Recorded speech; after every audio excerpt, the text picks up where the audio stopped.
Welcome to Burlap Teachers. Enjoy the video. In this video, I will explain how to program your Jeep Liberty key fob. First, ensure you have at least one functional key fob. Gather all the key fobs you want to program, including your existing one, as you'll need to program them all at once.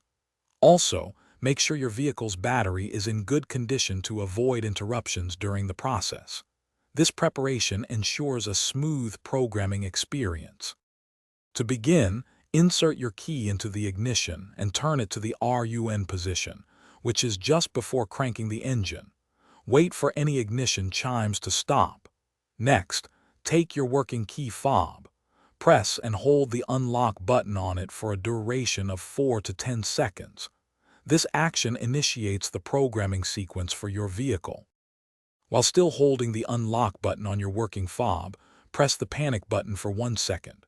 Then, release both buttons simultaneously.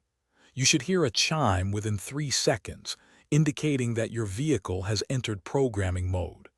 Now, within 30 seconds of hearing that chime, press and release the lock and unlock buttons together on the same working fob. After pressing lock and unlock, immediately press and release just the unlock button on your working fob.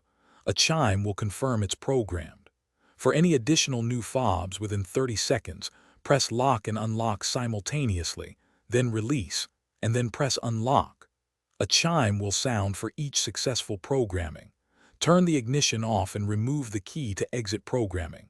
Test all fobs. Check the description for a link to Darn Tough socks and other great deals. Thanks for watching. Consider subscribing if this video helped you.